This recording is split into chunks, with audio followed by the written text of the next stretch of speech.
réécrit en forme de rouleau. Donc, on a vu déjà certains éléments. Et je vous ai dit que quand on le recrit sous forme de rouleau, les nouveaux versets V', il y a 43 versets, mais les nouveaux versets V', il y en a 66. Et donc, il écrit à un moment donné, alors j'ai fait quasiment le mot à mot, hein, donc, souviens-toi des jours anciens, considère les années de génération en génération, quand il divisa le fils d'Adam, quand il divisa le fils d'Adam, donc c'est le Adam 4 mondes, quand il divisa le fils d'Adam, et quand le Très-Haut donna cet héritage aux nations.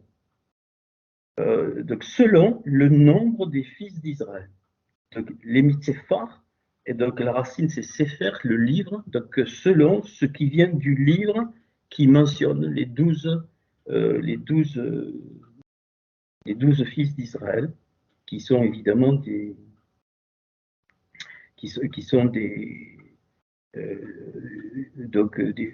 choses où nous pouvons, enfin, qui nous permettent de comprendre un petit peu le cœur. Selon le nombre des fils d'Israël, 12. Donc, mais alors, suivant comment on les prend, hein, donc, des fois, il y a la tribu de Lévi. Or, les Lévites, ils étaient mis à part. D'accord. Des fois, il est parlé de la tribu de Joseph ou d'Éphraïm et de Manassé, ces deux enfants. Dina n'est jamais mentionnée, c'était donc une des filles de Léa, donc, qui veut dire donc, juste. Mais en fait, si je prends tout, hein, ben vous verrez qu'il y a 14 en fait. Il n'y a pas 14 tribus, mais il y a 14 éléments, puisque donc Joseph donnera Ephraïm et Manassé.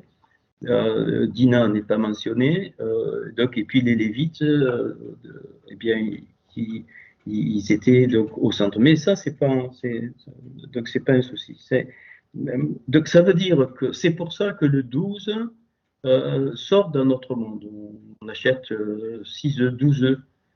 Donc les heures de la journée, pourquoi ils sont divisés en 2 fois 12 comme ça? Pas du tout, ça vient de là. Donc le 24, ainsi de suite. Il y a plein de choses donc, à base de 12, comme la semaine à base de 7 jours, et donc ainsi de suite.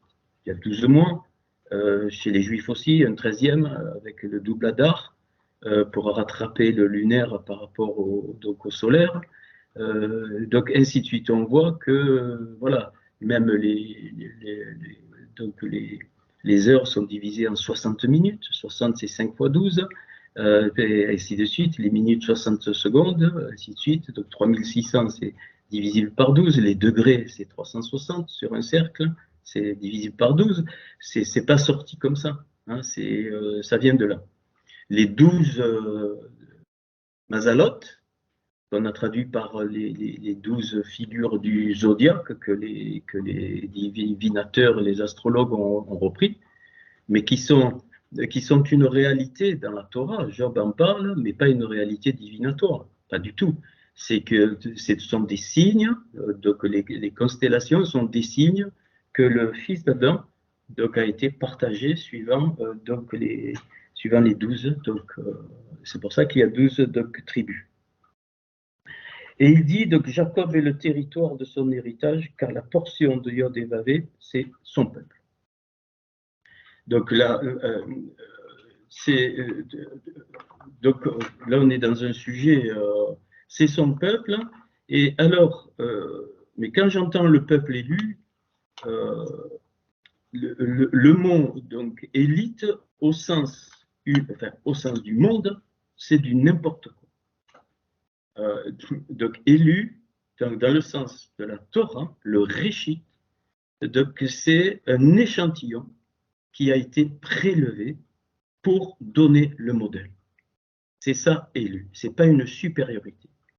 Et donc les nations sont aussi importantes que l'Israël, donc et pareil, ça va dans les deux sens. Il y a autant, sinon plus, de débauche et de corruption chez les Juifs que chez les nations. C'est la même chose. Parce que le mal touche tout. Il ne faut pas Il ne faut pas croire que... Non, le pire se trouve chez les Juifs. Les plus grands satanistes dans l'histoire ont été des Juifs. Les plus grands dictateurs, ils avaient des origines quasiment juives. Même Hitler, hein. Eh bien parce que Hachem veut montrer que dans l'œil, la pupille est pas plus importante que l'iris. Sans l'iris, la pupille ne peut pas fonctionner. Donc, et l'iris, c'est le partage. La pupille donne l'image, hein, c'est la prunelle de l'œil de Hachem, c'est Israël. Donc, et les goïms, ce qu'on appelle les nations, qui est un mot péjoratif, eh bien, c'est aussi important. Bien aimé. J'ai fort sur le cœur, enfin, on va se rencontrer bientôt. J'ai très fort que, je ne sais pas, il ne faut pas attendre quelque chose d'un coup, hein, mais est-ce que vous savez que les goïms non-croyants sont plus proches de Hachem que la majorité des croyants? Vous souffle, hein. Et c'est pour ça que, en tout cas, j'ai des éléments qui me font dire que quand le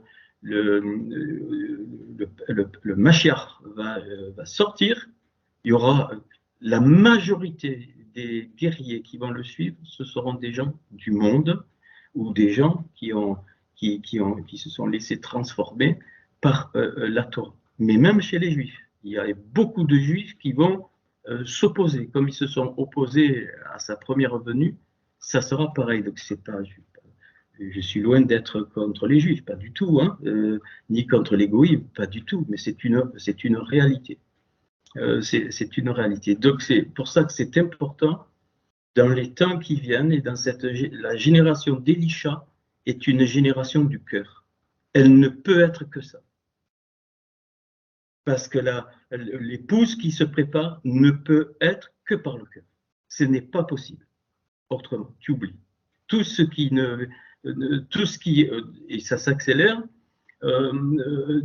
Et c'est pour ça que il y avait déjà un symbole très fort. Jonathan, il était amoureux de David, pas dans le mauvais sens du terme. Il aimait son âme, parce que son âme, c'était le cœur de David. Et donc le cœur de David était suivant le cœur de Hachem. Il dit voilà un homme suivant mon cœur. Pourtant il en a fait des gourdes, donc c'est pas le problème. Hein. C'est pas ça le problème. Ça, il faut sortir. Mais si vous pensez encore que tu es approuvé par Hachem parce que tu fais ci, parce que tu fais là, complètement à côté de la plaque. Et Hachem, dans ce verset, le juste tombe 7 fois je le relève, il dit pas ça. Il dit que c'est lui qui fait tomber le juste 7 fois. Vous allez dire, mais pourquoi il est cruel? Non. Parce qu'il veut que nous comprenions que nous sommes tous, d'une façon ou d'une autre, je l'ai déjà dit, imprégnés de la nature de péché. Imprégnés, jusque dans la moelle de nos os. Voilà. C'est clair? Clair et net. Donc, si quelqu'un me dit le contraire, ben, il va monter sur une table et puis on va l'applaudir. Et comme ça, il va tomber, hein, parce que l'orgueil va t'étouffer. Et donc, toutes les formes religieuses qui veulent t'amener à une espèce de sainteté, ce sont des formes complètement sataniques, qui sont habitées par des anges déchus. Tous les plus grands religieux sont remplis de forces négatives. Tous ceux qui veulent t'entraîner dans une pseudo-pureté, pseudo-sainteté, je ne suis pas en train de dire qu'il faut que vous péchiez, je n'ai pas dit ça. Hein. Je dis, on a tous la nature du péché, et après, j'ai donné tout un message là-dessus. Hein, donc, nous avons, grâce au mérite de Yeshua, je dis bien grâce au mérite de Yeshua pour nous les Goïs, et pour les Juifs, grâce à la Torah, hein, nous avons un privilège, entre guillemets, supplémentaire, une grâce supplémentaire, c'est que, eh bien, nous pouvons avoir les mérites de Yeshua, eh bien, nous pouvons maîtriser le passage à l'acte du péché. C'est ça, quand Jean il dit, celui qui est né de Hachem ne pêche plus, il ne dit pas qu'il n'a plus la nature de péché, pas du tout. Et l'œuvre de la croix n'a pas supprimé la nature de péché. Elle a englouti les forces qui entraînent que la nature de péché passe à l'acte. C'est ça. Et donc c'est pas pareil. Donc c'est pas pareil. Alors, alors, pourquoi je prends Deutéronome 32? Parce que c'est une question de cœur. Alors, je le dis, je vais montrer la planche, mais donc la grande ours, les Pléiades donc l'Orion, la valeur numérique des trois, donc ça fait pile 565. Je vous l'ai déjà dit. 565, c'est 5 fois 113, qu'on est par cœur. C'est-à-dire 113, c'est le Kisekavod. Donc c'est le trône de gloire dans les 5 parties. Donc le Asinou, ce chant est merveilleux dans les 5 parties. Alors tu peux mettre les 5 mondes, les 5 niveaux de notre âme, c'est donc de révéler le trône de gloire dans les 5 parties, ça fait les 565. Et il y a pile 565 lettres dans Deutéronome 32, des versets 6 à 18. Dans le premier mot où il y a une grande lettre qui est le He, jusqu'à l'autre mot qui a une grande lettre qui est le Yud, il y a pile 565 lettres. Voilà. Donc, He et Yud, quand je le lis de l'autre côté, c'est Yud et E, c'est Ya. Donc, qu'est-ce que ça veut dire? Donc, ça veut dire que ce passage, donc le passage des constellations, c'est quelque chose qui parle à mon cœur. Et c'est ça que j'aimerais qu'on regarde donc un petit peu. Et donc, alors, ok. Et alors, il est dit dans ce Deutéronome 32, et dans un tohu aux hurlements de désolation, il le rencontre dans le pays désert. Il parle de quoi? De son peuple. Ce qu'il faut comprendre, c'est que le tohu, donc Hachem révèle le tohu. Le tohu, c'est un monde. Bereshit bara Elohim et Hashamayim ve'et haaretz. Ve'aita haaretz, et la terre avait été, la terre c'est pas notre terre, hein, c'est l'archétype, donc tohu va bohu. Tohu c'est étonnement, et bohu surprise, tohu, c'est-à-dire c'est un chaos, on a traduit, et le tohu c'est le monde donc opposé, avec des principes donc opposés à ce que Hachem veut pour notre cœur, et notre cœur, eh bien, il y a des éléments des 12 tribus, des 12 familles. C'est à l'opposé. Ok. Et donc, alors il dit, donc c'est l'exil. Les exils sont voulus pour le peuple juif et pour nous aussi. Les exils sont voulus pour révéler l'auto. Quel est notre exil? Les Juifs sont aujourd'hui dans l'exil de Rome, le plus profond et le plus long. Depuis 2000 ans, c'est l'exil de Rome, parce qu'il n'y a pas que ça, mais il y a eu le rejet du Mashiach. Ils n'ont pas vu, certains n'ont pas vu, ce premier disciple, puis après, nous on est en exil depuis Constantin. Il faut comprendre. On n'est pas depuis 2000 ans, c'est le taux, donc le taux total. Total. Et je suis très sérieux. Vous allez dire, mais tu te prends pour qui? Non, je me prends pour rien du tout. Je suis juste le porte-voix. Et donc, Hachem, si vous le remarquez bien, est en train de mettre. Donc, Hachem est en train de mettre un terme à ça. Donc, un terme, et c'est pour ça qu'il y a. C'est pour ça qu'il y a. Donc tout ce qu'on vit aujourd'hui dans le monde, pour certains juifs c'est la Torah, donc ils reviennent à la Torah, nous on découvre la Torah qui vient confirmer la Béchoura, et ainsi de suite, c'est quoi le but? C'est essentiellement de faire de notre cœur un cœur d'épouse, et c'est loin d'être gagné, très très loin d'être gagné. Il le rencontre dans le pays désert, il le garde comme la prunelle de son œil. Ça veut dire quoi? Donc le Ishon, le petit homme. La prunelle, c'est Ishon, petit homme, tout petit. petit, comme la prunelle de son œil. Donc, il l'entoure et il l'instruit. Soviv et Lamed. Donc, Soviv, c'est entouré, encerclé, et donc il instruit. Où? Au désert. Ça, on peut, enfin, très peu comprennent ça. C'est impossible, même si tu connais, entre guillemets, parce que personne ne le connaît, hein, Yeshua, personne, c'est pas vrai. Les disciples l'ont vu physiquement, mais même eux, ils ont été dépassés par ce qu'ils représentaient. Excusez-moi hein, de le dire, donc ne me parlez pas de ça, donc c'est faux. Mais, et donc le désert, même Yeshua, il a montré ça, Luc chapitre 4, il était rempli de la roire, donc rempli du souffle d'Élohim, et la première chose que le souffle d'Élohim, qu'on a traduit par Saint-Esprit, qui est une mauvaise traduction, le souffle d'Élohim, il le conduit où? Au désert, pour être tenté, au désert. Hein, il y a les trois éléments, les pierres, transforme-les en pain. Si tu sors tu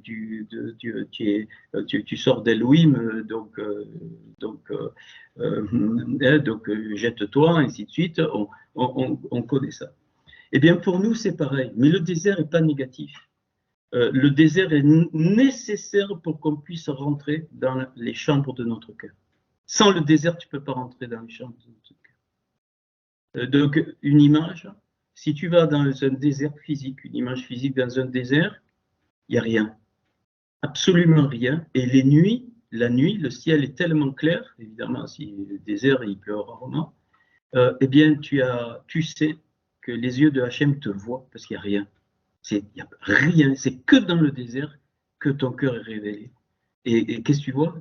Les constellations.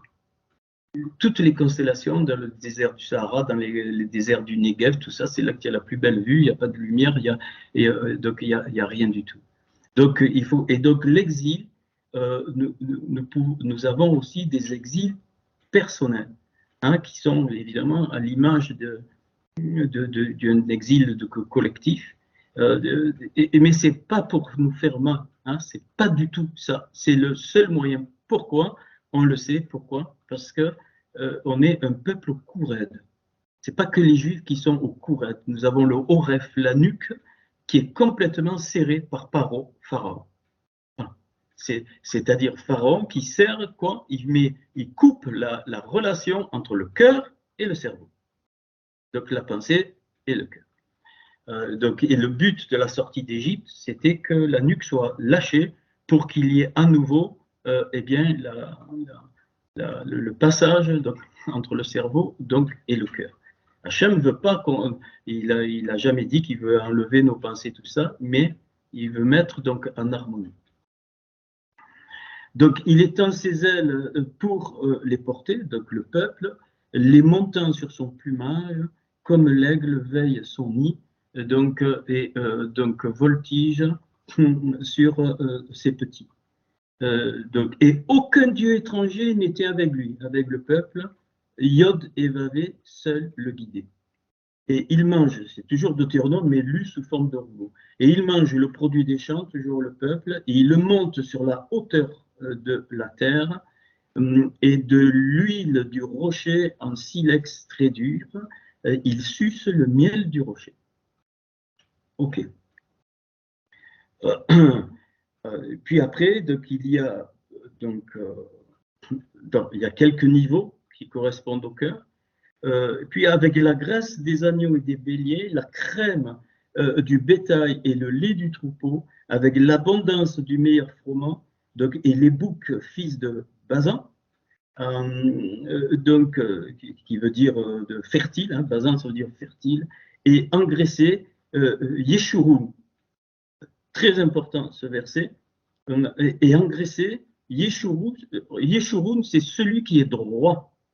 Celui qui est droit. Israël, Yachar El, c'est la droiture de Dieu. Bien, même celui qui est droit, toi qui es droit, il est en train de dire, tu as bu le vin et le sang des raisins.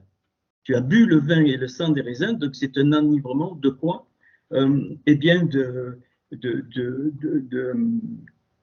la maison de l'enseignement. L'inverse du cœur. Tu deviens Seigneur. Il faut comprendre hein, ce que je suis en train de dire. Tu deviens Seigneur et tu as oublié Dieu, lui qui t'a façonné. Et ces trois mots qui se suivent dans l'hébreu, il n'y a pas de verbe rien, gras, épais, obèse. C'est ce que nous devenons lorsque nous allons à la maison de l'enseignement, qui est l'opposé de l'enseignement de la maison. Gras, épais et obèse.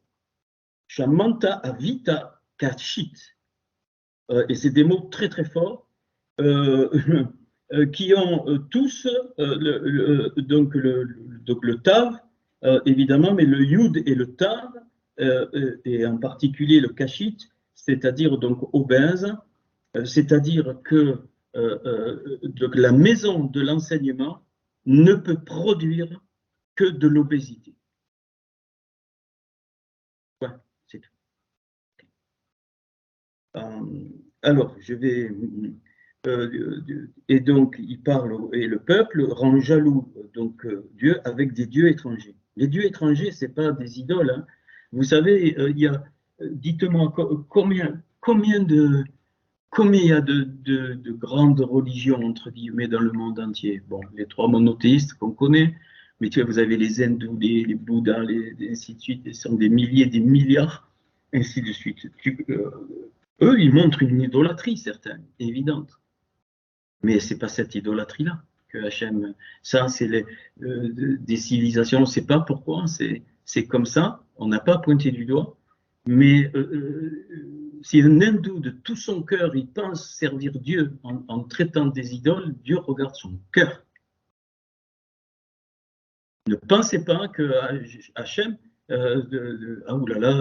non, ce sont des neshamot, des âmes, et c'est pour ça que c'était important de comprendre ça. Il y a des, je ne sais pas combien, il y a les Chinois, ils ont leur truc, les Hindous, ils ont leur truc, les Africains, ils ont leur truc. Je ne prends pas des religions monothéistes, mais bon, ok.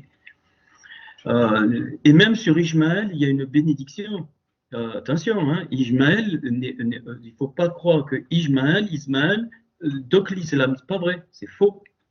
D'accord? Bien sûr qu'il y a l'islam, mais quand un arabe, un fils d'Ishmaël, où il y a une bénédiction qui est prévue, quand il se prosterne devant Dieu et qu'il pense le servir,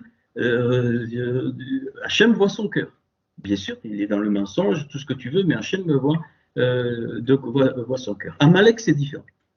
Amalek, certains Amalécites, hein, c'est la Perse, c'est l'Iran d'aujourd'hui. Ça ne veut pas dire que tous les Iraniens sont foutus, je ne suis pas en train de dire ça. Il y en a qui ouvrent les yeux. Mais Amalek, donc c'est volontairement qu'il a fait quoi? Il a levé la main sur le trône de Hachem. Tu ne peux pas lever la main sur le trône de Hachem. Et le pourquoi, comme on l'a vu, les 3 constellations qui font 5 fois 113, c'est 5 fois le trône de gloire. Et ça, il faut comprendre. Il faut comprendre que on ne peut pas lever la main, et c'est pour ça que la Torah nous demande de ne pas juger dans le sens condamner. On peut analyser, mais on ne condamne pas dans le sens. Mais alors, ne réduisez pas ça donc au niveau individuel. Donc, c'est au niveau de l'ensemble. On peut voir quelque chose qui ne va pas, on peut prendre une décision, on peut se séparer, on peut se réunir, on peut tout faire, mais c'est hors de question de condamner. Voilà. Jugement au niveau condamnation. Parce qu'on ne sait pas l'histoire des civilisations, on ne sait pas l'histoire d'une Neshama, l'histoire de son histoire, sa vie, on ne sait pas. Hein, on ne sait pas, on voit les problèmes qui arrivent, mais les problèmes ont toujours donc une origine entre guillemets. Et donc, et ça, pourquoi je dis ça? Parce que ça rebondit dans notre cœur. Ok, dès que tu agis, c'est pour ça que Yeshua dit, écoute, tu vois là, c'est dans ce sens, hein, tu vois la paille de ton prochain, mais regarde un peu ta poutre. Pourquoi? Parce que dès que tu vois, pour condamner la paille de ton prochain, tu éteins des pierres étincelantes dans le royaume des cieux. Tu les éteins, ça s'éteint. Les anges y vont, ils éteignent. Ah ça, je peux pas. Il me faut 10 cours hein, pour magnifique. Comme il y a des étoiles qui s'éteignent hein, au bout d'un moment. Donc, il faut bien comprendre. Donc, la portée de notre cœur donc, a une portée universelle dans le temps et dans l'espace pour nous, mais hors temps et hors espace pour Hachem.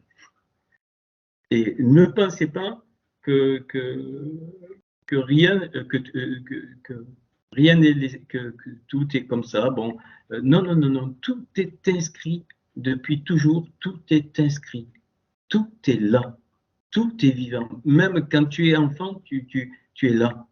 Quand ne pense pas, arrête de partager, oui, j'étais enfant, j'avais 5 ans, j'ai ces souvenirs. Non, non, non, non, tu es vivant. Quand tu écoutes Mozart aujourd'hui, Mozart est là. Tu entends? Tu vas dire, il est fou. Non, non, non, non, non. Quand tu lis les paroles de Yeshua, Yeshua, il est là. Quand tu lis Abraham, Isaac, ils sont là. C'est la nuée de témoins. Mais dans le monde aussi, parce que ce sont des âmes. Je ne parle pas des noms adamiques, hein, je parle des adamiques. Parce que ce sont des âmes. Et là, donc ça ouvre une compréhension du cœur. Je ne suis pas en train d'expliquer le cœur, personne ne peut l'expliquer. Et donc, pour moi, énorme. Ok. Donc, jaloux des dieux étrangers, et tu es insensible au rocher de son salut. Alors nous, tout de suite, Jésus, le rocher de son salut. Non, non, non, c'est pas ça. Donc le rocher, c'est le soula, donc de son salut, donc de la liberté. Et vous sacrifiez à des démons, à des chédim, et non à Dieu.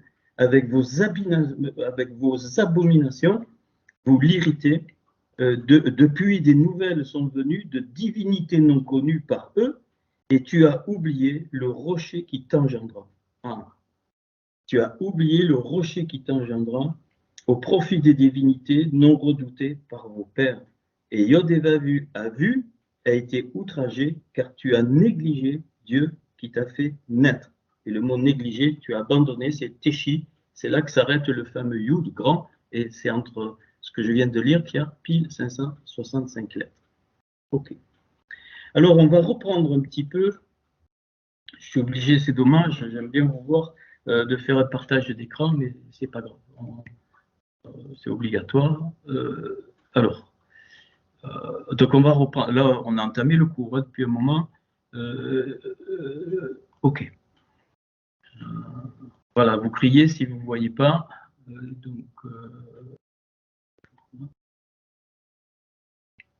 Voilà, avec mes yeux des fois de loin. Alors, je reprends donc les constellations. Donc, il fait la grande ours. Donc, la grande ours, c'est H. Donc, Ain et Shin, donc la racine de Yeshua. Hein, donc, Kessil, donc c'est l'Orion. Donc, Rima, donc c'est les Pléiades. Alors, tu vois, donc H 370, Kessil 120 et Rima sans le Vav qui est le E 75, ça fait 565.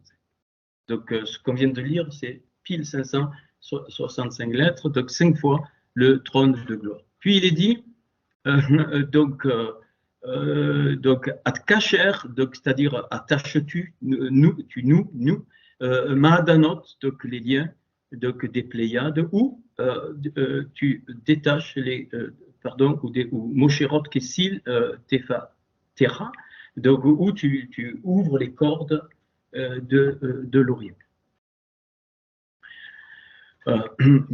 Alors ici, donc, tu vois que les Maadanot Rima, donc les liens donc, des Pléiades, c'est exactement la valeur de la Torah dans le cœur. Ici, 645, donc Torah Belev, Torah dans le cœur. Alors qu'est-ce que ça veut dire nouer les liens des Pléiades? C'est ce qu'on va voir. Et qu'est-ce que ça veut dire ouvrir les cordes de l'Orient? Donc Mosherot Kessil Terra, c'est le mot pétard, c'est la porte ouverte. Hein, et donc, alors déjà, donc les cordes de l'Orient, eh bien, c'est le cœur de Yeshua Mashiach. Donc, et je l'ai dit la dernière fois, vous l'avez maintenant sous les yeux, c'est aussi donc le ouvrir, c'est Tal Yeshua HaMashiach, c'est-à-dire la rosée de Yeshua HaMashiach, la rosée qui descend du ciel. La manne était comparée au Tal, à la rosée. La présence est comparée au Tal, ici. donc la rosée ici, donc le tas. Et dans le Deutéronome 32, dans le Hasidou, donc au début, je relis en forme de rouleau ou même direct, c'est pareil, enfin c'est pareil, on voit aussi. Et la terre entendra les paroles de ma bouche, les cieux écoutez et je parlerai. Mon discours se distille comme la rosée, tal, de tête et le lamelle. Donc se distille. Et donc la distillation de la rosée, c'est pour que nous puissions l'absorber. Et mon discours se distille comme la rosée, mon instruction tombe comme la pluie, et comme les douches sur la plante, et comme la verse sur l'herbe. Ici, vous avez le cœur. Vous avez les chambres du cœur, entre guillemets.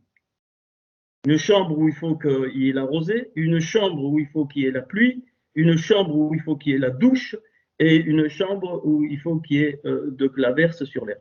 Pour reprendre, douche sur plante.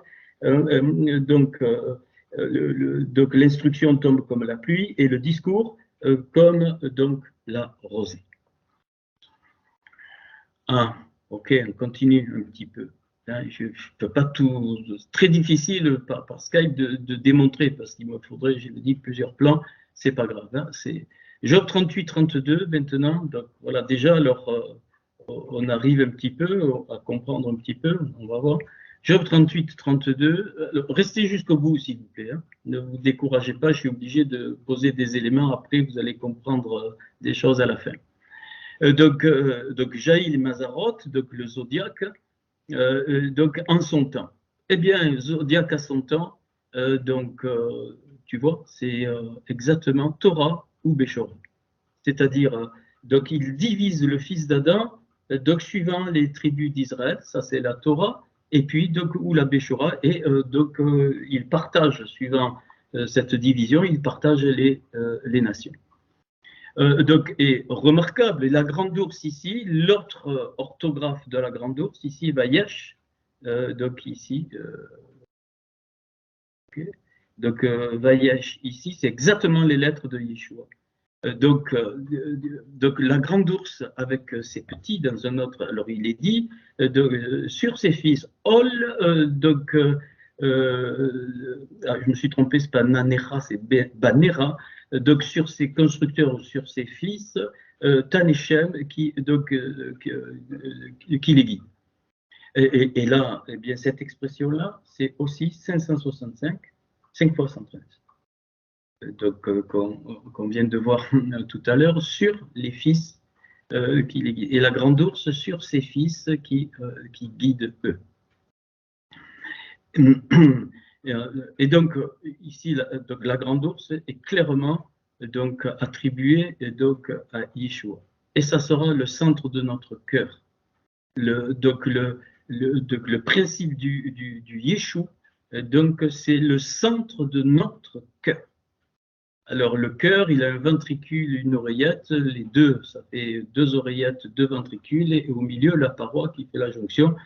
Comme on est dans le 5, ben on peut dire qu'il y a 5 parties ou 5 chambres. Donc 5 chambres. Ok, ça c'est les versets. Alors maintenant, ça m'a conduit à penser quelque chose. Après, je vais donner d'autres détails. Dans certains éléments que Yeshua va nous donner et que j'ai dû retraduire, je pense que c'est ce soir, c'est super que ça tombe juste avant la rencontre et qu'il n'y ait pas d'autres cours parce que le cœur est fondamental. Mais je vous en prie, essayez de ne pas penser à la façon chrétienne. Je vous en prie. Je demande que ça. Essayez de monter et d'ouvrir donc un petit peu. Alors, nous on a traduit, alors ne prie pas devant les places, mais quand tu pries, rentre dans ta chambre, ainsi de suite. Qu'est-ce qu'il te dit là? Il ne te dit pas d'aller dans ta chambre et de prier, pas du tout. Il te dit de rentrer dans les chambres de ton cœur. Alors, on le voit petit à petit, je me demande, voilà, ok, je ne vais pas, donc, et toi, Véata, Matthieu 6,6. et toi, donc ve'ata befilatecha, avec, on a mis ta prière. Mais c'est parce qu'on pense, hein, s'il vous plaît, je l'ai mis là, 2 Samuel 22, 27, c'est titapal. Et le mot titapal ici, donc ça veut dire tu montres, c'est-à-dire tu vas montrer ton cœur. Il ne te dit pas de parler, il ne te dit pas de rien de tout ça. Il te dit bif et la terra, avec comment tu te montres, comment tu vas te montrer. Va, beau, magnifique, va redera, dans tes chambres. Donc, dans tes chambres, c'est exactement le mot qui est dit tout à l'heure, que donc les constellations vont dans les chambres. C'est ça, dans tes chambres. Et une autre version, donc j'ai pris les deux, il dit dans ton lit. Donc, ma chérie verra. Et donc, la racine de ce mot ici, je verra, c'est les cordages. Le cordage de l'Orient, c'est le même mot. Ici, donc, bon, il y a des versions, ils disent dans tes chambres, d'autres dans ton lit, et ferme tes ségours d'aller terra. Tes portes, ferme tes portes, ferme ta bouche, ferme tes oreilles, ferme tes portes. 444, 4 fois 111. Donc, et 111, c'est 3 fois 37, donc 12 fois 37. C'est-à-dire, comme il y a 12 tribus, donc 12 portes pour le cœur, pour notre cœur, eh bien, il y a 12 mauvaises portes, tu les fermes. Tu fermes ces portes. Alors, pas besoin de les savoir toutes, mais on le sait. Alors, c'est pas non plus besoin d'aller dans une chambre, se mettre à genoux et d'essayer de regarder son cœur. C'est pas ça du tout. Hein. Donc, c'est l'expression de toute ta vie par ta vie. C'est ça qui est dit. Alors, regarde, tes portes et ferme tes portes. Je ne sais pas pourquoi on a traduit, moi je vous donne le mot à mot. Et ferme tes portes avec ton témoignage. Beadera, donc, veille pas et prie, c'est-à-dire et montre-toi vers Avira, ton père. C'est-à-dire le principe de la lumière qui est dans le Adam Kadmon. Montre-toi, laisse-toi éclairer. Montre-toi, mais en vivant. Personne ne te dit d'aller à genoux et t'enfermer pendant 3 jours. C'est pas ça du tout. Hein, en vivant. Donc tu vis tous les jours, ainsi de suite, mais tu te montres. Donc, alors, on continue. Donc, HR Seter, donc, donc, Seter, vous voyez, Soter, c'est Esther, c'est pareil, c'est le même mot, caché, secret. Hein, le Samer, donc le Sod, c'est le secret. Seter, c'est Esther, ce qui se cache. Et c'est Vivive, ce qui entoure. Ce qui entoure. Donc, qu'est-ce qu'il dit? Donc, il dit il y a plein de portes négatives qui entourent. Eh bien, la vie par ton cœur va permettre d'aller au-delà de ces choses qui entourent ton cœur. Et ton père voit, Aroé, donc Vira, donc le principe du père, voit quoi dans le secret, donc dans ce qui est caché, donc de ton cœur évidemment. Et donc c'est un bienfait pour toi, une récompense, Gemulecha, donc Begalouille, avec dévoilement. Je ne sais pas les traductions, ce qu'elles ont fait. Peut-être le grec, je ne sais rien. Allez-y, hein, cherchez, vous allez voir. Donc Begalou, ça veut dire avec dévoilement. Et ainsi, donc, et apaise pour toi. Et donc, Yeshalom, donc, c'est pas du tout Dieu te le rendra. Hein, donc, Yeshalom, ça veut dire et tu seras apaisé. Les rats pour toi, tu seras apaisé.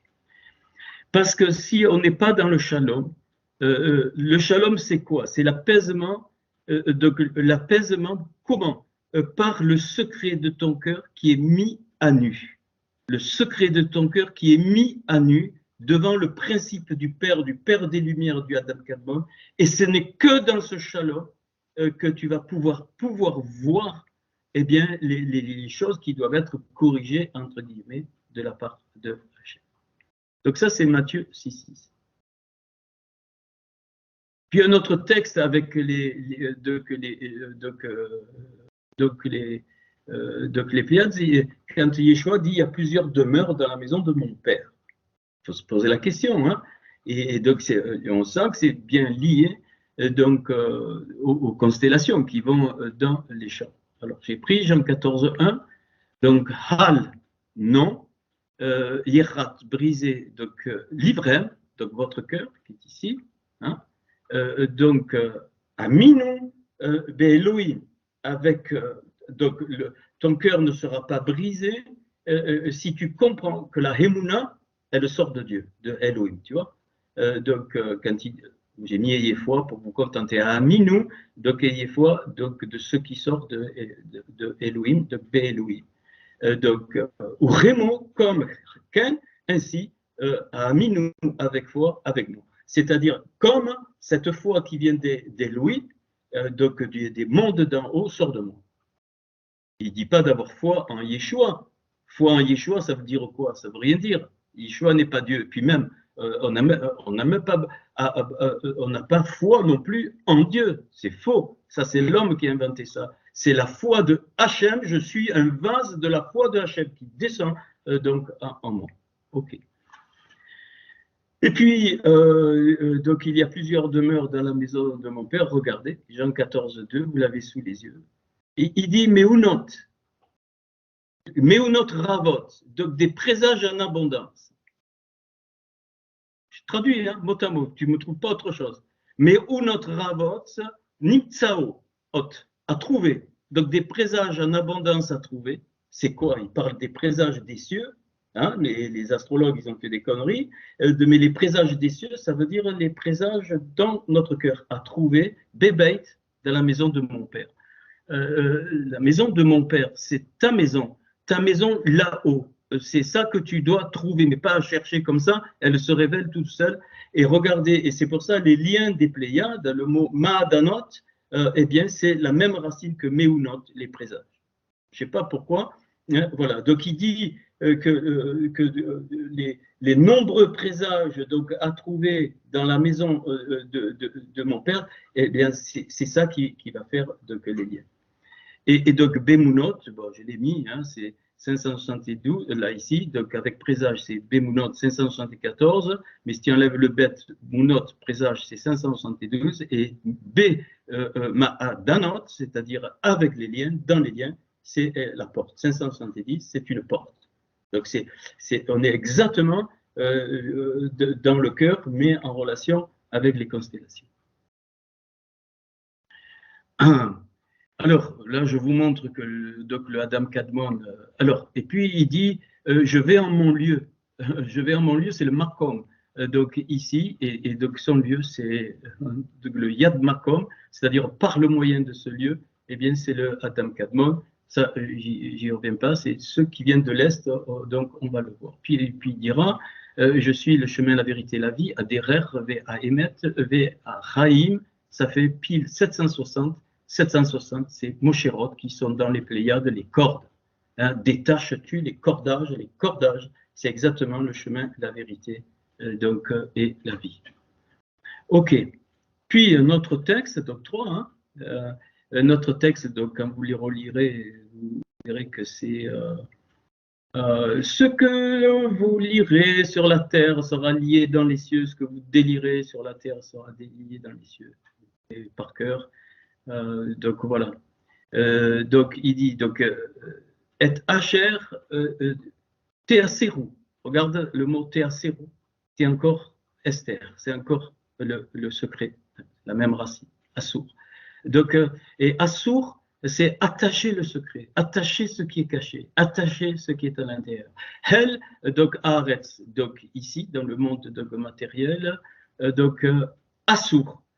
Donc c'est le même mot. Donc Assour et Yehi, donc attaché sera dans les cieux. C'est pour ça que j'ai dit, pardon, hein, ok. Donc je vais donc expliquer. Je vous ai dit d'aller jusqu'à la fin. Donc Ve'et Asher Tatirou, donc et tout dénoué. Hol donc Haaretz, donc il dit donc Moutar, c'est-à-dire demeure donc sera dans le ciel. Vous savez qu'il y avait 12 tribus, 6 pour la bénédiction et 6 pour la malédiction, hein, du mont Gérizim et du mont Ebal. Ok. Eh bien, la malédiction, c'est attacher ce qui ne doit pas être attaché. Et c'est libérer ce qui doit être attaché. Et la bénédiction, c'est le contraire. Ce qui doit être attaché, ce qui doit être lié, il faut que ce soit lié. et ce qui doit être attaché, pardon, et ce qu'il faut qu'il soit libre, ça doit être libre. Et donc on va voir, c'est pour ça que donc les chambres de notre cœur, eh bien, on va comprendre avec les tribus un petit peu ce que ça veut dire. Donc ici, je vous ai mis Tatirou, donc qui est la valeur, parce que c'est donc important. Quand il est dit de détacher les cordages de l'Orient, c'est ouvrir, hein, c'est ici le mot 888. Et le mot ici dénouer, donc Tatirou, c'est 1016, c'est-à-dire 888 plus 128. 128, c'est Vetsalav. Là, c'est important. Vetsalav, on sait que c'est la croix.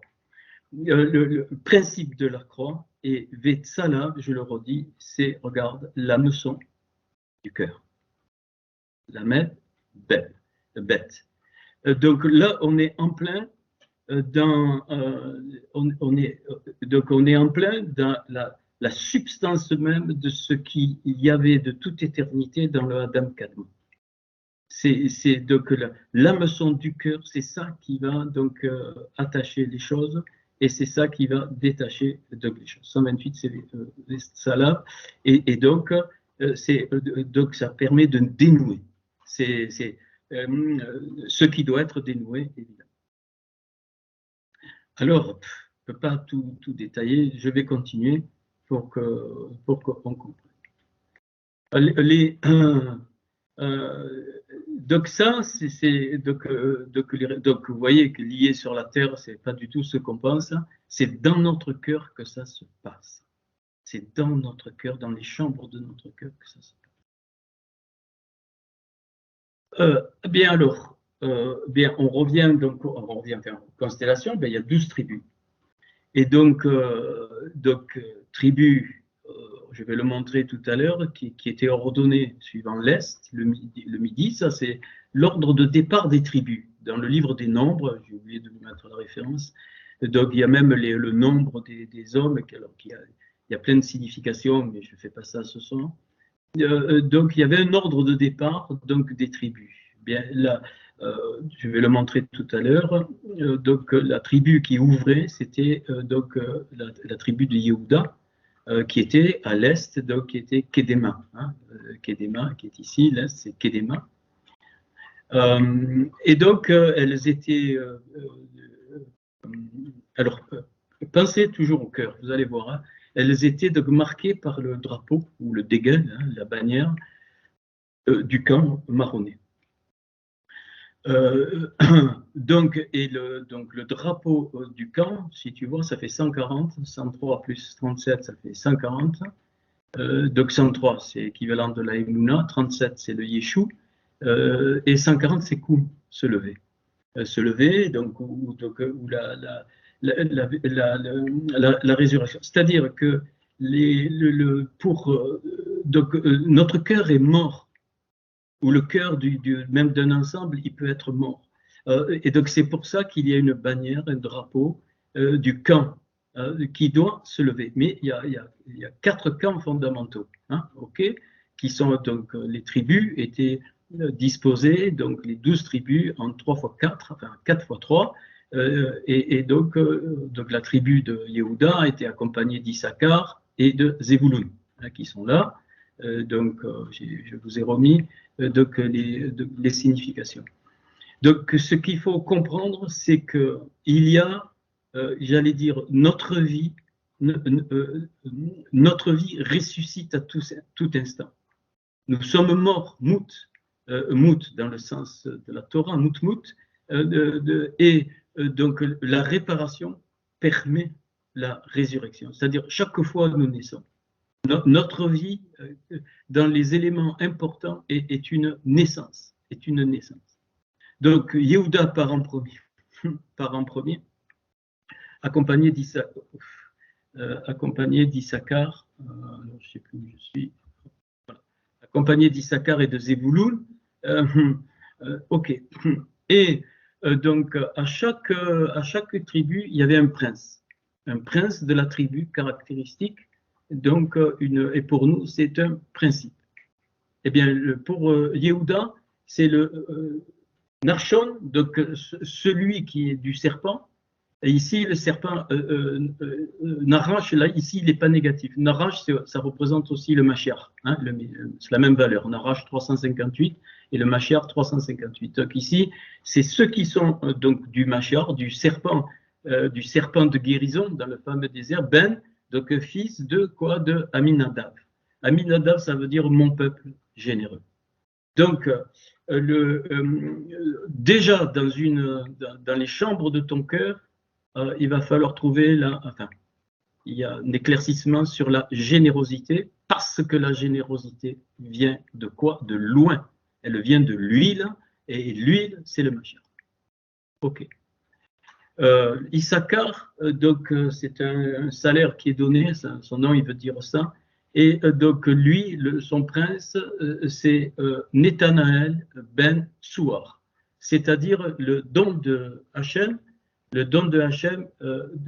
alors fils de la petitesse. Comprends. Ici, c'est très important pour nous. Tout le monde, sans exception, est un don de Hachem. Tous. Mais moi, j'ai pas de don. Lamentable. Ça, tu dégages ça. J'ai pas de don. Non, non, non. Ta vie, rien que le fait que tu aies eu des enfants, c'est un don. Hachem t'a utilisé pour mettre des néchamotes au monde. Pour une femme, pour un homme, pareil. Donc, il va falloir régler ça dans la chambre de notre cœur. Oh, moi, je n'ai rien, je suis humble. Non, non, non, non, non. Tu n'es pas humble. C'est qu'il y a un problème. Hein, et quel que soit, quoi que tu es. Donc, ça, c'est cette tribu, enfin, ces trois tribus qui appartiennent à Yehuda, qui ouvrent. Hein, donc, c'est les premiers qui partent et c'est eux qui ouvrent le chemin. Donc, Zébouloun, mon Dieu Père, fort. La force ne peut pas venir de chacun de nous. Elle ne peut pas venir, c'est pas possible. Donc ça, il faut capter ça. Donc, et la force vient uniquement des mondes d'en haut. Et les mondes d'en haut, c'est le principe de la lumière. Mon Dieu Père, c'est le Hava, c'est le principe de la lumière. Et donc, et c'est ça. Pourquoi? Parce que personne ne possède tout ça, hein, mais c'est seulement ce qui sort de Hachem. Notre partie de notre cœur à régler. Enfin, à régler, à comprendre. Hein, c'est OK. On passe à Réhouven. Réhouven, vous voyez donc un fils, progéniture. Donc Élitsour, donc le prince Élitsour, donc chez Déiour. Donc, c'est-à-dire, alors, mon Dieu rocher, donc fils du champ de lumière. La lumière est tout autour de toi dans ton cœur. Il suffit que tu ouvres la porte pour qu'elle rentre. Aucun effort. Tu dis, mais comment? Rien qu'en écoutant la Torah, si tu n'essayes pas de dire je veux tout comprendre, tout ça, la lumière elle rentre.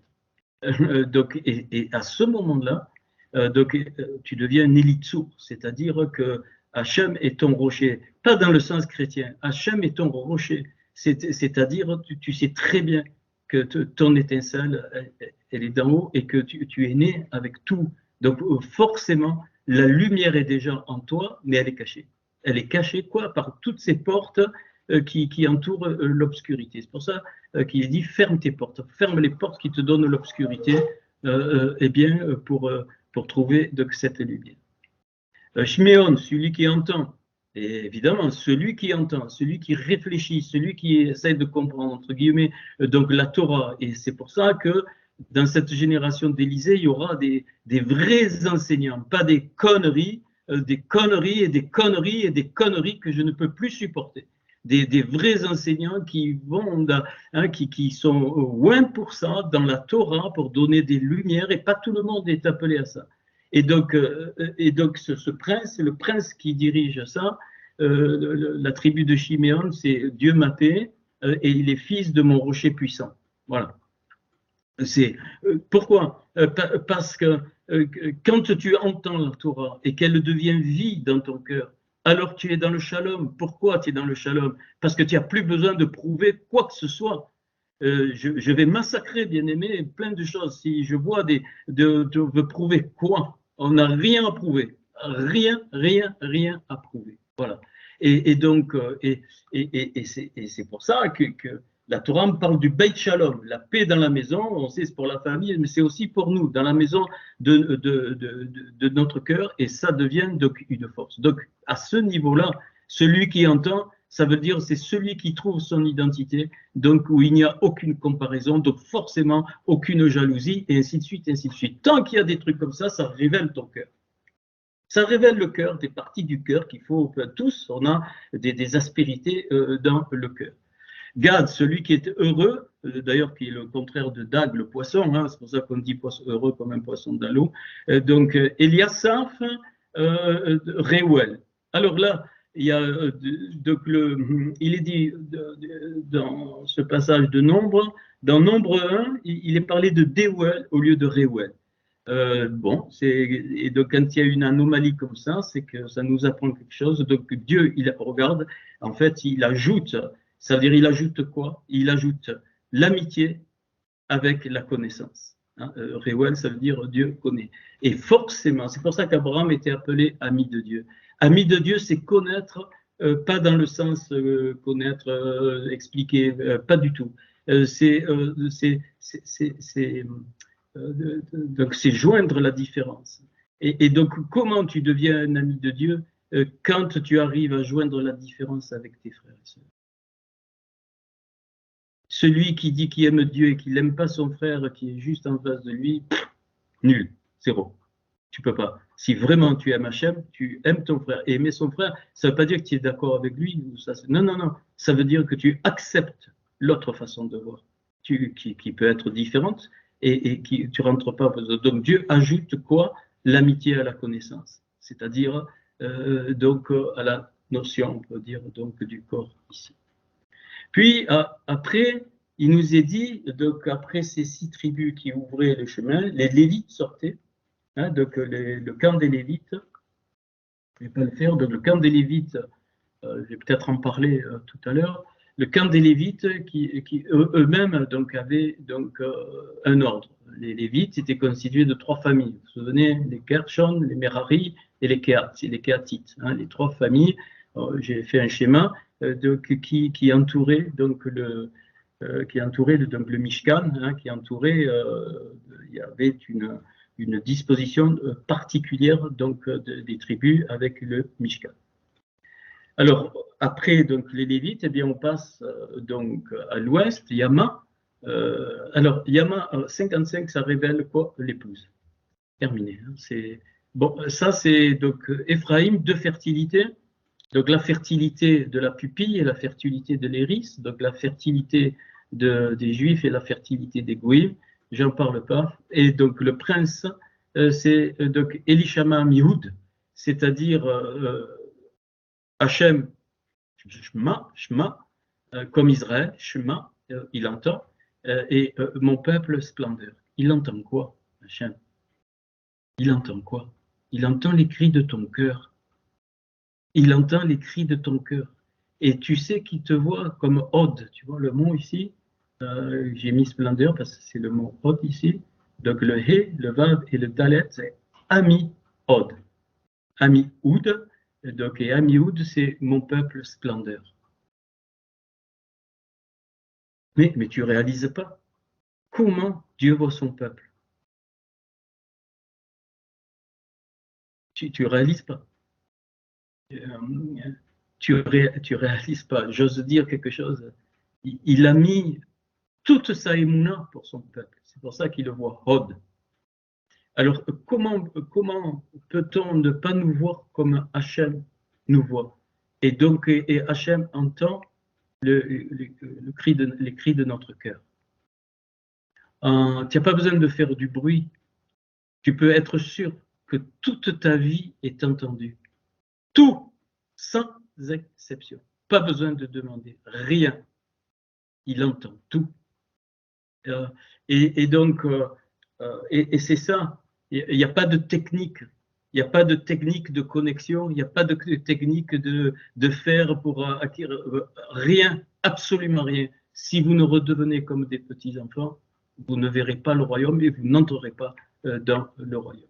Manaché, c'est celui qui oublie, donc, et le prince de cette tribu, donc c'est Gamliel, de Pédatsur, Ben Pédatsur, c'est-à-dire donc ma récompense de Dieu et par le rachat du rocher. Donc le rachat du rocher, c'est-à-dire que, alors, évidemment, donc ça c'est le Adam Kadmon, et donc le rocher c'est la réduction, mais aussi par le rachat du rocher, c'est le rachat que les lettres procurent dans, les lettres de la Torah procurent dans ton sang. Le sang, évidemment, des énergies de ton âme. Hein, et les lettres de la Torah, c'est ça, le rachat du rocher répare les énergies, les supprime, celles qui doivent être supprimées, et c'est la récompense de Dieu. C'est ça, Manaché. Et ça, souvent on oublie. Hein, donc on oublie l'effet de la parole, on oublie l'effet de la Torah sans la comprendre. On l'oublie. Alors on peut se décourager. C'est simple hein, ce soir. De Binyamin, fils de ma main droite, et donc le prince, lui, c'est Avidan Guidoni, qui est Gédéon, hein, c'est pareil. Donc la justice de mon père, et donc il est fils de la guerre, celui qui sépare. Hein, le guerrier, vous voyez, c'est pas Giboura, c'est Guidoni, c'est donc le guerrier au sens qui donc sépare. La,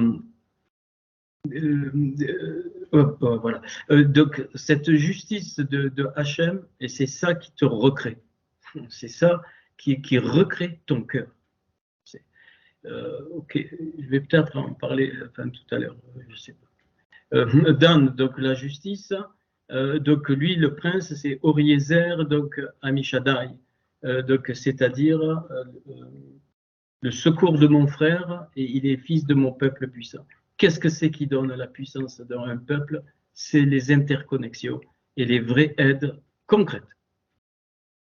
Concrètes. Alors, moi je suis effaré parfois des poussières. On est incapable d'assumer des poussières, bon, mais heureusement que certains donc, ont compris.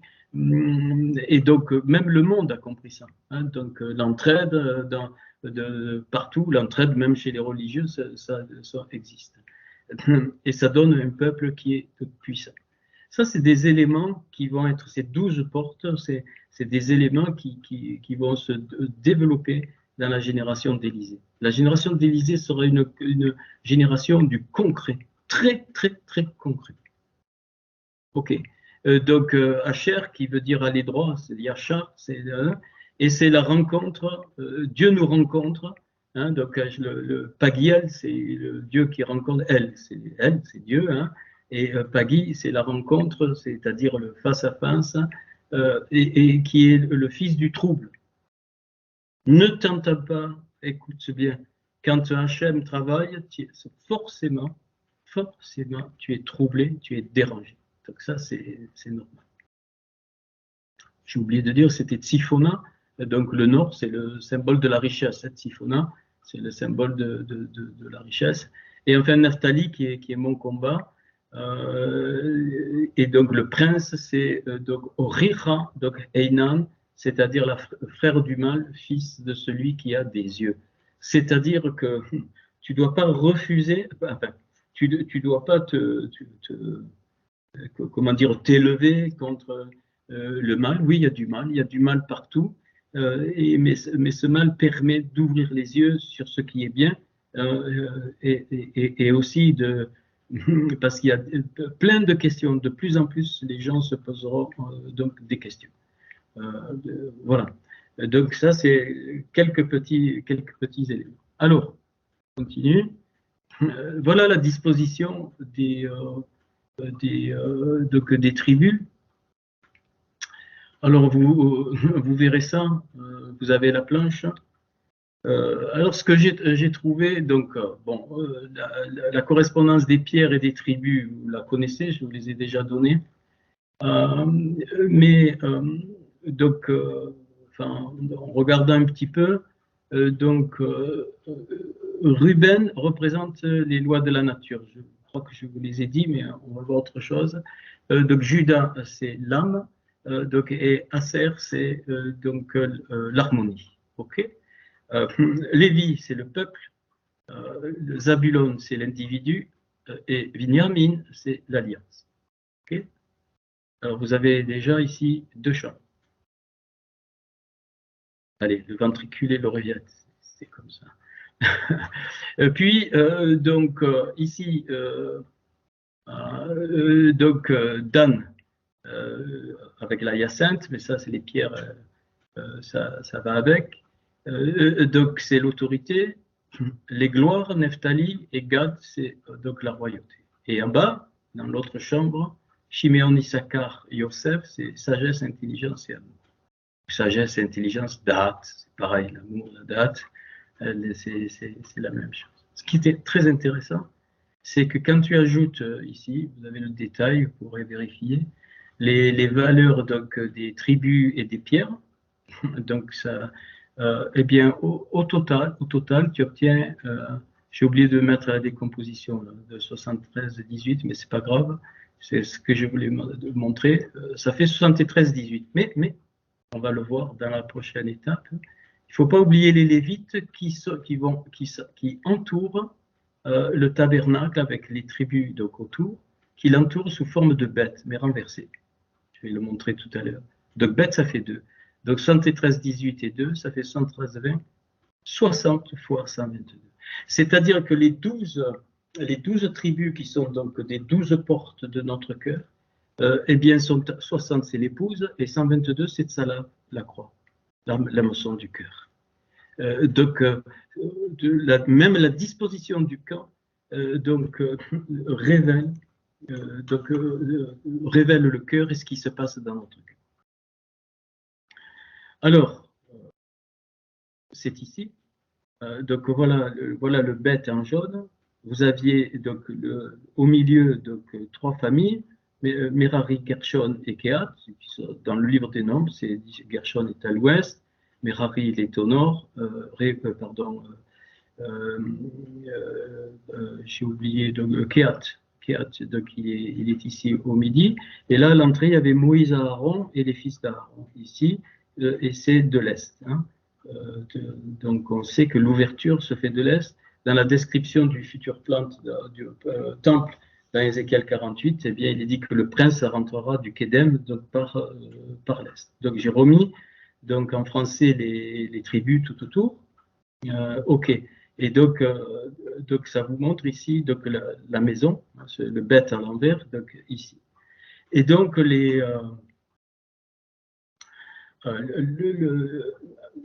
voilà, donc, et l'ordre c'est 1, donc ils ouvraient, donc Yehuda, le principal Yehuda avec les deux, ils ouvraient, ils partaient en premier, puis en second, puis les Lévites donc s'ouvraient, et puis hop, les trucs, et donc vous avez, quand vous faites une ouverture, vous avez la croix, sans problème.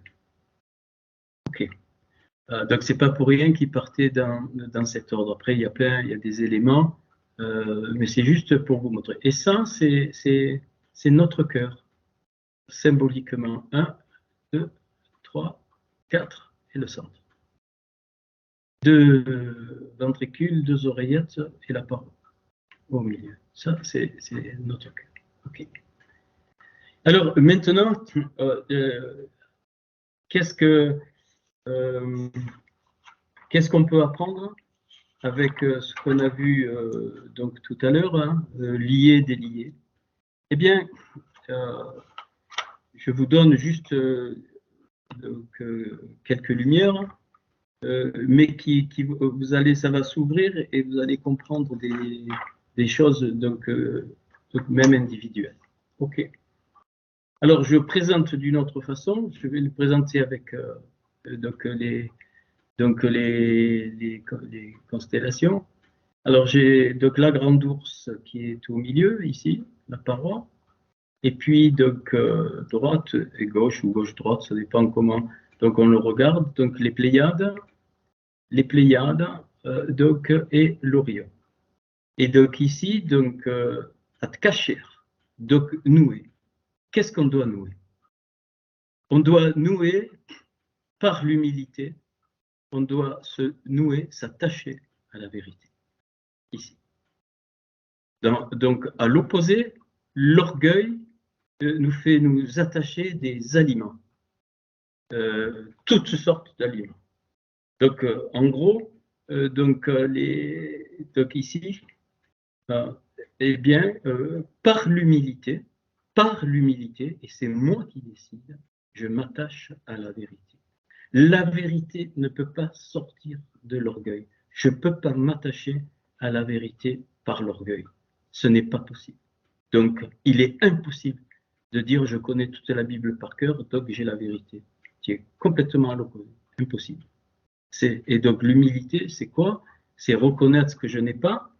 Et donc, c'est un vrai maître et enseignable, hein, c'est parce qu'il n'a pas tout, c'est normal. Mais pour nous, ça va être très, très, très intéressant. Et c'est ce qui fait des dislocations. Les Neshamot qui vont découvrir la Torah, beaucoup sont disloqués totalement. C'est pour ça qu'il faut rattacher ce qui a été détaché. Eh bien, maintenant, on va faire avec les tribus. Eh bien, on doit attacher le peuple aux lois de la nature. Qu'est-ce que c'est les lois de la nature? C'est les Elohim. C'est-à-dire qu'on doit reconnaître dans notre monde, la réalité de notre monde matériel, qui n'est pas le monde des civilisations dites civilisées, pas du tout. Ça, ce monde-là est un monde virtuel. C'est-à-dire, il y a un habit, une apparence, tu grattes, il n'y a rien derrière. C'est que du mensonge. C'est que du mensonge. Ça ne veut pas dire qu'on ne doit plus vivre dans ce monde-là. Pas du tout. Donc, ça veut dire qu'on est là pour réparer ce monde et pour faire sortir nous-mêmes de notre cœur de ce monde d'illusion. Un monde totalement, comment dire, illusoire, oui, mais totalement faux. Voilà, un monde virtuel. Le monde créé par les peuples qui n'ont pas, qui vont pas chercher la substance, l'essence même de la vie, l'essence de leur pourquoi sur la terre. Mais pourquoi je suis venu sur la terre? Pourquoi? Je vais te dire, je vais le résumer pour parler à Hachem. Comment je parle à Hachem, c'est pas en lui faisant des rengaines comme un perroquet, c'est en vivant comme il a voulu que je vive dans mon identité. C'est ça, parler à Hachem, c'est-à-dire que ma vie devient un langage, ma vie concrète. Alors certains vont dire, ah ben alors je fais plus rien, je suis libre, connerie, encore connerie et connerie.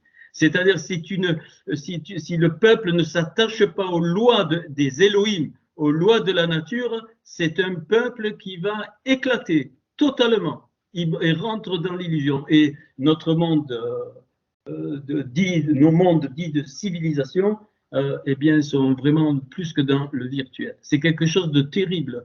Et donc là, le cœur, pour beaucoup, est rempli de virtualité. Bien sûr, on peut pas, il faut, comme il dit l'apôtre Paul, usant du monde comme n'en usant pas. Ça veut dire quoi? Ça veut dire, oui, j'utilise les choses de l'illusoire, mais je sais que c'est illusoire et il peut y avoir des côtés pratiques, mais ça ne vient pas eh bien, me lier. C'est pas l'illusion qui va le lier, non, je vais m'attacher aux lois d'Elohim. Je vais m'attacher. Là, je me lie aux lois d'Elohim parce que c'est lui qui les a créées et donc elles sont éternelles. Donc c'est ça que j'appelle les lois de la nature.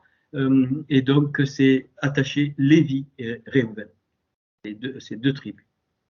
L'individu et l'âme. Il y a des individus qui ne connaissent pas leur âme. Et beaucoup d'entre nous, on ne sait pas. On ne sait pas. On pense que parce qu'on est un individu avec, eh bien, on connaît notre âme. Non, non, il n'y a que la Torah qui peut te faire connaître ton âme. Que la Torah qui peut révéler ta nefesh, qui peut révéler ta roar, qui peut révéler ta neshama. sans problème. Et donc, attacher mon ego, parce qu'on a tous un ego, il faut que j'attache mon ego, ça c'est la liberté, donc à mon âme, et en particulier que l'ego arrive à s'attacher en particulier à la neshama. Je dis en particulier parce que l'ego doit s'attacher aux trois domaines. Bon, l'âme, il est dans le lamed ici, mais je ne vais pas faire ça, vous connaissez. Donc j'ai déjà donné. Ça veut dire que l'ego est différent de l'âme. Hein, donc l'âme, c'est l'expression de mon individualité voulue par Hachem. Voilà. Et souvent, eh bien, notre âme, elle est froissée. Elle est étouffée, elle est tordue, elle est tout ce que tu veux. Et plus tu as eu vécu dans ton histoire des choses, des choses d'imposition, plus l'âme, elle est étouffée, bien aimé. Ça ne veut pas dire que c'est fini. Non, non, non, non. C'est comme un dépliage. Mais quand l'individu s'attache à son âme, c'est très important. Parce que les neshamot qui vont venir, ils sont ruinés, bien-aimés. Et ça, c'est la vraie liberté. Quand tu attaches un individu à son âme, voilà ce que tu es, pas ce qu'on a voulu que tu sois. Eh bien, c'est comme un papier froissé en boule. Bien, tu défais la boule, il reste des plis. Mais dans le travail de notre cœur, eh bien, notre désir de Hachem va jusqu'à défroisser les plis. C'est-à-dire que la feuille, elle redevient vierge comme si elle n'avait pas été étouffée. Mais ce n'est pas par les techniques religieuses que tu obtiens. Non, non, non, non. C'est en rentrant dans la chambre de ton cœur et de laisser voir le secret que Hachem, lui, dans le secret, c'est dans le secret que Hachem, tu vas voir les choses. Et quand tu les as vues, il n'y a pas besoin de prier ou des conneries pareilles, pas du tout. Quand tu les as vues, tu agis. Tu agis. Dans la vie, tu agis. Je ne sais pas, il peut y avoir plusieurs détails. Si tu es bloqué sur certains trucs, eh bien, tu agis dans le contraire. Tu fais des actes concrets. C'est ça, attacher l'individu à son âme. Et c'est très important. Parce qu'il y a beaucoup d'hommes ce sont des massacres, surtout dans les milieux, dans les milieux religieux. C'est ça, donc nouer. Et enfin, nouer l'alliance à l'harmonie. Alors ça, c'était donc Zavouloun et Judas, et donc lier l'alliance à l'harmonie, c'est-à-dire c'est quoi? C'est-à-dire que un contrat entre individus n'existe pas. Un contrat entre individus est un leurre, s'il n'y a pas un vrai échange entre les individus, tu peux faire tous les contrats que tu veux, c'est du vent. C'est du vent poubelle. Point final. Une alliance ne doit pas te lier. Dans le mauvais sens du terme, une alliance, c'est quelque chose qui est donc en harmonie avec ton âme. Et en harmonie avec l'âme de l'autre, même avec des différences. Je dis ça parce que c'est ça qui a créé l'individualisme et l'égocentrisme. C'est ça, c'est ne pas avoir compris ça. Donc c'est important aussi, et c'est la base de la construction du corps. Une alliance qui se joint à l'harmonie, qui s'attache à l'harmonie, ou les deux, eh bien c'est ça qui va transmettre toute la vie dans le corps. Okay. Maintenant, donc on passe de l'autre partie. Donc l'autre partie, eh bien, qu'est-ce que c'est qui doit être libéré, qui doit être dénoué, qui doit être détaché dans la substance? C'est la émouna. La émouna, mais pas la nôtre, on n'en a pas. Hein, donc la émouna que Hachem a mis, enfin qui fait descendre, comment? Par l'amour. Par le Ahava, c'est ça qui va donc libérer. Et donc, eh bien, alors vous avez les tribus, vous avez tout, donc c'est la Chokhma, donc la sagesse qui va pouvoir libérer la vraie autorité ici, qui va détacher l'autorité. Et vous savez, la vraie autorité, les vraies gloires et la vraie royauté, elles sont dans des prisons, partout, surtout dans les politiques, partout, partout, dans les milieux religieux, partout, c'est en prison. Donc on doit les détacher. On doit les détacher, enlever les bandes. Hein. Le mot, c'est enlever des bandes, comme Lazare. Hein, donc, enlever des bandes. Donc, c'est la sagesse de la Rorma. Donc, cette parole conceptuelle qui me fait remonter à l'essence même de ce que c'est donc l'autorité, une vraie autorité, donc qui est nécessaire. Une vraie autorité est nécessaire. Hein, c'est les lois de la physique ont autorité parce qu'elles sont éternelles, elles s'appliquent. Sinon, ça serait un désordre total. Mais, donc là, c'est la sagesse de la romance, c'est-à-dire c'est la pensée donc que Hachem fait couler. Et dans la génération de l'Élysée, ça s'appellera enfin, cette fonction, ça sera des vrais prophètes ou prophétesses, très peu en nombre, très peu, très peu, qui vont donc libérer littéralement les vraies autorités. Et donc il y aura des fruits. Aujourd'hui, il y a beaucoup de prisons. Donc l'amour qui va donc libérer donc la royauté, c'est-à-dire donc les identités. Hein, et enfin, bon, je vais un peu vite parce que l'heure tourne. Et enfin, la bina, l'intelligence, la bina qui enfante, hein, la bina, cette intelligence qui va libérer les gloires. Et c'est pour ça qu'il est dit que nous allons de gloire en gloire, de gloire en gloire. Donc la libération donc des gloires. Donc, c'est ce que nous apprennent les constellations avec donc les 12 tribus. Alors, quand le symbole pour cette partie-là, donc l'amour, bon, j'ai mis des, hein, donc, qui libère donc la Emouna, eh bien le symbole c'est le tzadé final. C'est comme un arbre, vous voyez, tac et tac, qui ouvre donc sur la liberté et donc qui fait donc respirer. C'est la dernière lettre de Etz, l'arbre. Et donc c'est la première lettre de Tzalav, donc la croix. Ok. Et de ce côté, eh c'est le seul qui lie les choses d'en haut avec en bas, c'est le Lamed. Donc, et donc, c'est ce Lamed, c'est-à-dire Lamed, ça veut dire enseigner, mais dans tous les sens du terme. C'est-à-dire ta vie, ta vie est un enseignement total. Et donc, si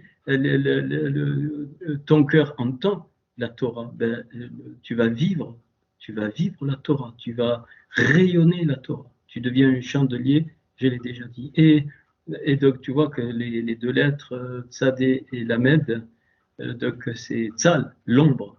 Et tu rajoutes le Bet, la maison, c'est Tzalav, donc la croix. Donc c'est l'ombre. C'est pour ça qu'il nous est dit, c'était l'ombre des choses à venir. Alors, donc, tout était là comme des perroquets. On a traduit, oui, c'était là. Non, non, non, non, non, non. Et même aujourd'hui, Hachem, il met l'ombre. Pour cacher sa gloire, il met l'ombre. C'est le tzal. Et dans cette ombre-là, il y a l'attachement aux choses où on doit être attaché. Et il y a la libération des choses qui doivent être libérées.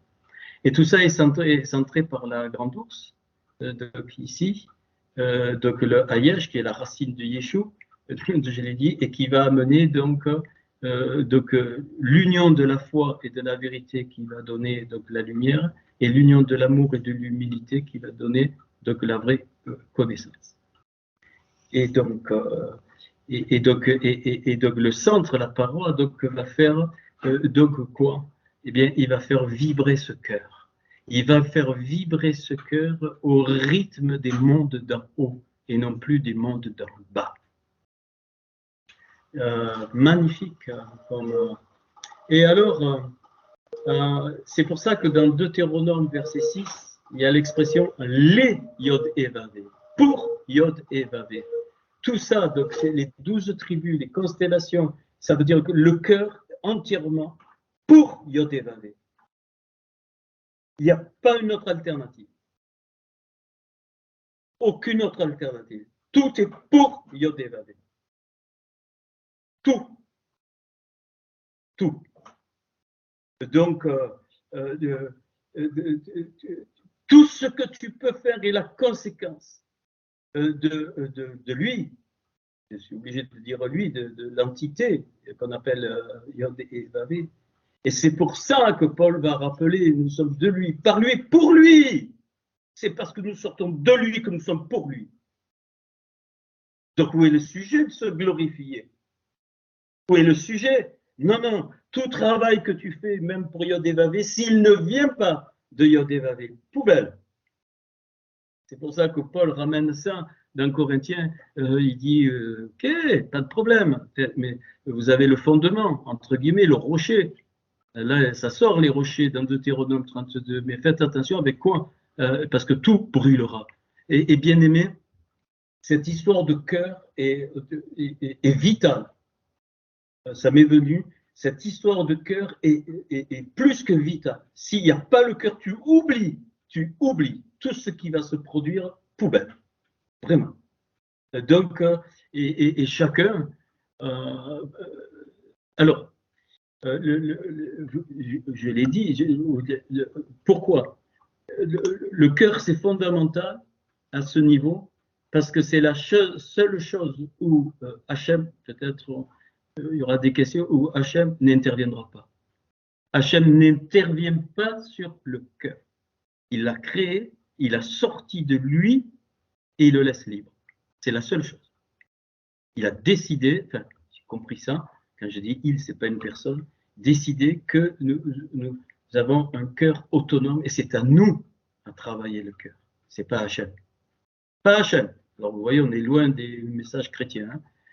Et comment on travaille le cœur? Pas en faisant, non, non, non, en vivant. Et puis au fur et à mesure que les choses, eh bien, là où on doit attacher, on attache. Là où on doit dénouer, on dénoue. Ok. Et alors c'est pour ça que donc, ces 5 parties, ces 5 chambres, on peut dire, ben, correspondent au lamed pour donc Yod et Vav et. Donc le Yod, c'est-à-dire toute la vérité qui est continue, qui est condensée dans ce Yod, elle est soufflée pour la Emouna ici, et puis il y a un second souffle, donc et donc le second souffle, donc Yod et Vav. Et comment personnellement maintenant, ou ensemble, on va voir la rencontre, comment on peut rentrer dans ces dimensions en faisant le Tit et Palalou. Et quand je dis faire le Tit et Palalou, je ne suis pas en train de dire de prier, au sens que tu le connais, non, non. Comme Yeshua, il a dit, voici comment vous devez prier. Tit et Palalou, et la réponse est Abinu. Notre Père, on descend dans les monts, je vous ai fait donc le message. Ce n'est pas ce soir que je vais le refaire, il faut du temps. Et donc, c'est pour ça, ici, il y a le Tav. Ouais. Maintenant, on remonte à l'envers. Le Tav, donc le Tav, les deux. Donc ici, Hot, ici, c'est la lettre. Donc, il manque le Aleph, c'est pas grave, c'est la lettre qui vient d'en haut, c'est donc Hot. Et donc ici, donc To, c'est le début de Tohu. Donc, j'allais dire, donc la Torah, c'est le début de Torah. Hein, eh bien, la Torah te permet donc la réparation de ce côté-là, c'est-à-dire la vision de ce qui doit être attaché et ce qui doit être donc dénoué. Et donc, c'est donc la bouche ici, mais alors, et c'est pour ça que le mot œuvre, c'est pélé aussi, c'est par la bouche, c'est-à-dire, c'est pas parler, je l'ai déjà dit, c'est pas parler de la source, c'est que la source, eh bien, sorte par la bouche, et si la source sort par la bouche, on œuvre. Donc le P ici, c'est pas la bouche parler, c'est le langage, ma vie devient donc un langage, ok, et donc et je monte dans les mondes, la mettre, donc et la mettre. Et donc, et ici, quand on relit, donc li, c'est pour moi, pour Hachem, et donc Léa, donc pour elle, c'est-à-dire c'est pour donc son épouse, et les deux remontent, c'est pour ça qu'il y aura l'énonce l'eau, c'est-à-dire pour lui. Et ici, Laïla, c'est la nuit, Laïla, c'est pour lui, pour moi, donc pour elle, eh bien c'est caché. C'est caché dans cette ombre qui est représentée donc par la nuit. Donc voilà un peu. Ok. Alors, chose importante, c'est que notre cœur nous appartient. Et Hachem n'interviendra jamais dans notre cœur.